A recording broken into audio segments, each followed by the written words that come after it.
Toughest exam है India का, UPSC, उसकी 2.5 लाख की फीस को हम 7,500 में कर दिए। और सेम बहुत बढ़िया, वेरी गुड। और इंडिया के सबसे बेस्ट टीचर के साथ जो भी हैं वो अपने सब्जेक्ट में उससे बेस्ट इंडिया में कोई नहीं। और इतना के बावजूद ऐसे हम लोग को लगता होगा 7,500 बहुत कम है। एक लड़की ने कहा कि सर शाम वाले बैच को ना मॉर्निंग में कर दीजिए। हम कहे बाबू तो इतना सबके इंडिविजुअल से तो बैच ट्रांसफर नहीं, क्या प्रॉब्लम है? उसने कहा ना शाम में हमको दूसरे के यहाँ बर्तन मांजने जाना होता है।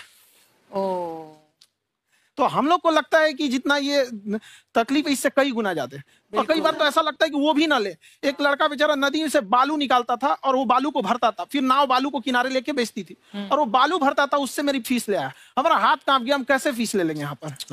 बहुत बढ़िया। उसी दिन हमने ये प्रण लिया था कि भारत का कोई भी बच्चा उसके सफलता में पैसा उसकी बाधा नहीं बनेगी, चाहे उसको जितना भी पढ़ना रहे आपका। और अर्चना जी मैं इनके बारे में एक बात, खान सर आपके बारे में मैं एक बात कहना चाहता हूँ। इनका जो स्टार्टअप है ये बूटस्ट्रैप्ड है। अच्छा, मैं साधारण भाषा में बता देता हूँ, ये सेल्फ फंडेड है। इन्होंने अभी तक किसी और से पैसा नहीं लिया है, ये इन्वेस्टर के पैसे से नहीं, इन्होंने खुद इसको बिल्ड किया है। और बल्कि इतना स्ट्रॉन्ग स्टार्टअप है ये कि मैं कहूंगा कि अगर इन्वेस्टर्स को इन्वेस्ट करना हो तो मैं एंडोर्स करता हूँ ऐसे स्टार्टअप्स को। यही सब चीजों को देखते हुए कई लोगों ने धमकी भी दिया था वहां पर। अच्छा। और उसके बाद बम चला दिए और 7-8 बम चला दिए और कुछ ब्लास्ट हुआ। एक बेचारा नया लड़का आया था एडमिशन लेने के लिए, उसकी स्कूटी उड़ा दिया। वो आया था कहा कि सर हम तो पढ़ने आए थे, हमारा स्कूटी उड़ गया। हमारी ऑफिस उड़ा दिया सब। एक तो पास में आके गिरा और नहीं फटा वो।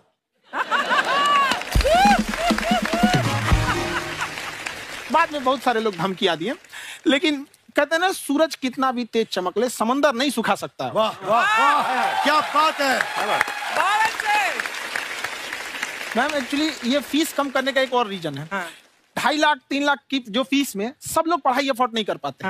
इसलिए वो कुछ ही लोग एफोर्ड कर पाते, तो उनका मेंटल लेवल तो बहुत ऊपर चला जाता है। लेकिन एक पूरे देश का मेंटल लेवल थोड़ा सा स्टेबल नहीं हो पाता।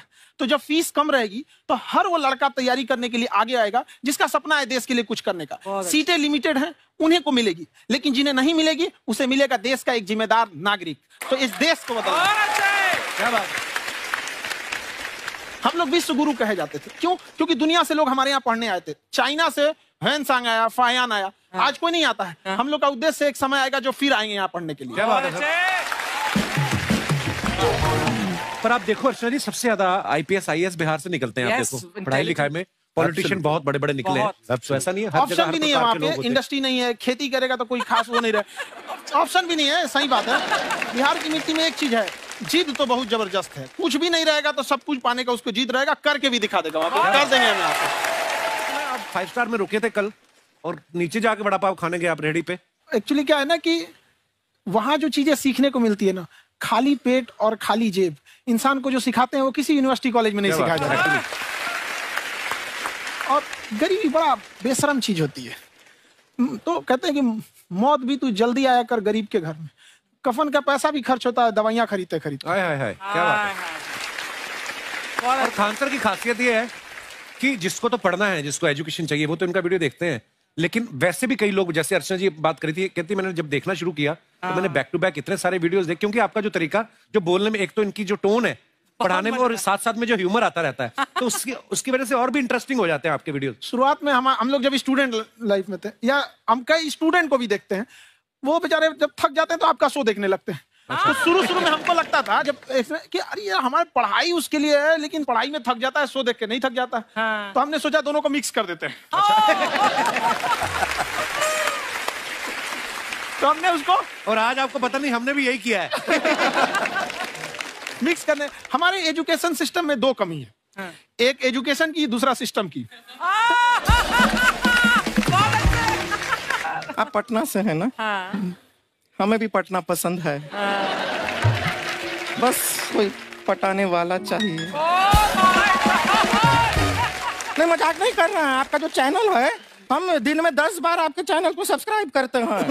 अरे हाँ, और बेल आइकन तो हम इतना जोर से दबाते हैं कि बाकी यूट्यूब वाले बाहर निकल के देखते हैं कि ये कौन है जिसने इनका चैनल इतना जोर से दबा दिया बेल आइकन। बुढ़िया तो शर्म नहीं आती, आते फ्लर्ट शुरू कर दिया ना तूने। तो जाते हुए करते हैं क्या? विवेक जी नमस्ते। आपसे काम था छोटा सा, कर देंगे आप? ये क्यों करेंगे? नहीं गुरुजी, हमेशा अपने वीडियो में कहते हैं कि विवेक से काम लो, विवेक से काम लो। विवेक मतलब दिमाग से काम लो आप। हाँ तो विवेक जी अपने दिमाग से ही काम लेंगे, बहुत दिमाग है उनके पास। ये देखिए, जो आदमी आपको मैं बताइए, जो आदमी बिना फिल्म किए कपिल शर्मा शो में आ गया, कितना दिमाग होगा उसके पास। लेकिन एक बात है जिसकी वजह से हम आप तीनों से नाराज हैं। क्यों, क्या बात? हर चीज में मोटिवेट मोटिवेट मोटिवेट क्या होता है? सच कह रहा है, जब भी ये शब्द सुनते हैं हमें लगता है कोई हमें चिढ़ा रहा है। बदल दीजिए ना, खाली मोटिवेट बोलना ही क्यों जरूरी है? कुछ और कीजिए। रोटी वेट, छोटी वेट, पतली वेट, कुछ भी बोलिए, मोटिवेट हटाइए। तो गुड़िया तू भी एक्सरसाइज किया करना, देख डॉक्टर साहब ने कितना वजन कम किया है, तू भी कर ले। ठीक है, फिर मोटिवेट से ही चला लेंगे। लेकिन मोटिवेशन कोई बुरा बात नहीं है। हमारे दादाजी भी वैसे बहुत मोटिवेट करते थे। हाँ, एक बार तो तालाब में डूब रहे थे हमारे दादाजी। हमारे पास रस्सी भी था, ट्यूब भी था, फिर भी हम अपने दादाजी को बचा नहीं पाए। क्यों? क्योंकि हमने उनकी ओर तिनका फेंका ना, वही कहते थे डूबते को तिनका का सहारा काफी। नहीं लगा सहारा, दादाजी बुड़बुड़ बुड़बुड़ बुड़बुड़। गुड़िया तू क्या करने आई इधर? अरे हाँ, हम क्या करने आए हैं एक पूछना था सर। खान सर, ये जो हमारा एक चाचा का लड़का है, उसको क्या है, थोड़ा पढ़ाई में प्रॉब्लम हो रहा है, तो 12वीं का पढ़ाई आप उसको अच्छी तरह करवा के 12वीं पास करवा देंगे आप? करवा देंगे, वेरी गुड, बात कर लेते हैं। हाँ राम सरोवर, देखो हमारा बात हो गया है, ये 10वीं जो तुमसे नहीं दिया जा रहा है वो नहीं देना है।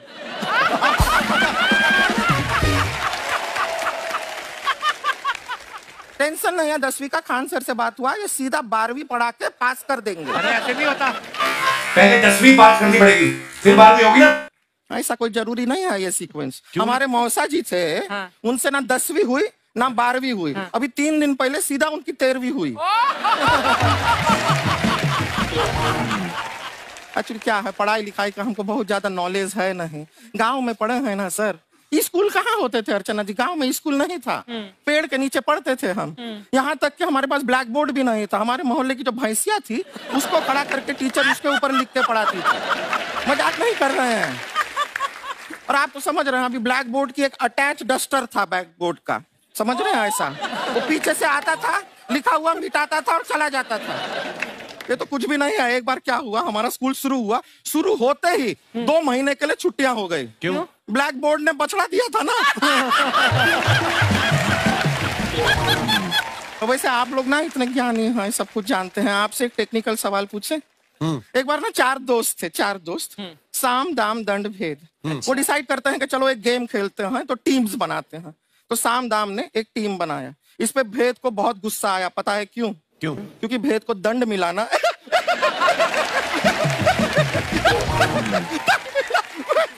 ये सिर्फ हंसती नहीं है सर, थोड़ा सा पेट्रोल पिला दो स्टार्ट भी हो जाती है।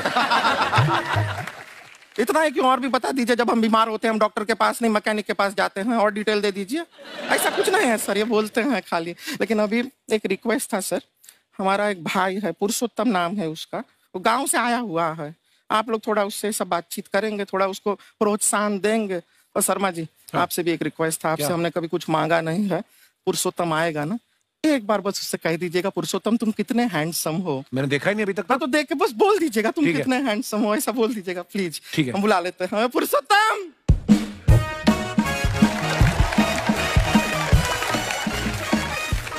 ये पुरुषोत्तम है। वाह, तेरा भाई बड़ा हैंडसम है। तो हमारे खानदान में सब हैंडसम है, ज्यादा चापलूसी करने का जरूरत नहीं है। देखा हमारा यहाँ पे कितना चलता है। एक नंबर दीदी, एक नंबर। सब लोग हैं, नमस्ते कर दो। ये बड़ा अच्छा लड़का है, गांव में ना भैंस चराता है, इसको थोड़ा मोटिवेट कीजिए ना। नहीं तो मतलब भैंस चराता है तो मोटिवेट करके क्या होगा, शेर चराएगा बाद में? अरे शेर चराएगा तो शेर इसको चर नहीं जाएगा। नहीं नहीं, ऐसे हम खाली कह रहे हैं, तुम्हारा चेहरा थोड़ा बकरी जैसा है ना, तो वैसे ये सब बड़े बड़े लोग हैं। इनको बताओ क्या बनना चाहते हो जीवन में आगे? HR। HR? अरे वाह, देखे कोई बड़ा कंपनी में ह्यूमन रिसोर्स का काम करेगा ये। अरे HR मतलब दीदी ऋतिक रोशन। जूता पहनने का काम किया करो, जूता खाने का नहीं। काम किया है, कुछ बड़ा किया है लाइफ में? किया है ना दीदी, एक बकरी के बच्चे को बड़ा किया है। क्या जिराफ बना दिया बकरी के बच्चे को? अरे कुछ अलग किया है। हाँ दीदी अलग किया है। वही बकरी का बच्चा भैंस का दूध पीने जा रहा है तो हमने उसको अलग किया है। इससे नहीं होगा। मैं रहने दो, इधर आओ। ये देखो इतना बड़ा बड़ा लोग बैठा है, इनके सामने ऐसा बातें करोगे? इनसे मिलो, इनसे मिलो। विवेक जी तो कितना मार्केट के बारे में भी जानते हैं। मार्केट का कोई सवाल पूछो इनसे। सर परसों जो है मार्केट में हमारी साइकिल गायब हो गई, आपने देखा है क्या? हमारी साइकिल गायब हुई ना? हाँ। इसलिए दिमाग से पैदल हो तुम। पैदल समझते हो? हाँ। चल लोगे? 20 कदम चलोगे?